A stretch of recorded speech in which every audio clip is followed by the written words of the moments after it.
राज्य में चतुर्थ पर्याय निर्वाचन आरंभ अव्यवस्थार चित्र। राज्य में विभिन्न निर्वाचन मंडली रे काम करुनी ईवीएम मेसीन। जाजपुर पौरांचल 95 नंबर सखी भोट मतदान केन्द्र रे ईवीएम मेसीन खराब जो 45 मिनिट विलंब रे भोट ग्रहण आरंभ होइछि, जहाकु ने मतदान केन्द्र रे उत्तेजना आरंभ हो जाइछि। एपरिक अनेक स्थान रे मतदान केन्द्र रे मतदान विलंब होछि, कारण ईवीएम मेसीन खराब हो जाउछि।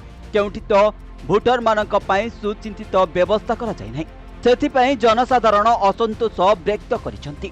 सेपरि गोप ब्लॉक रो 263 एवं 264 नंबर बूथ रे धार्य समय पर भी आरंभ होई पारिलानि भोटिंग।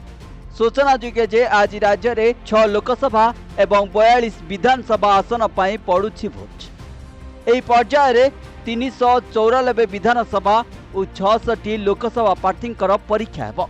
तेबे मिलिथिबा सूचना मुताबक चतुर्थ पर्याय रे अछंती सबुठु अधिक भोटर। एही पर्याय रे 69,61,000 मतदाता रहिछंती।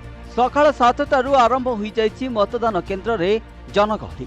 हेले ईवीएम मेसीन खराब पाई लोके देई पारुनांती भोट, जहाँ फल रे अव्यवस्थार चित्र सामना आसी। जाजपुर अजय राहुल रिपोर्ट, प्रतिदिन टीवी। मोबाइल फोन और सांगसाथी आपणक पिलाटीर पाठपढ़ा और कैरियर को प्रभावित करुछि कि आपण सेतिपई विब्रत कि तेबे आज ही आसंतु आपण चाहुतिबा मन लागी संपूर्ण आवासिक स्कूल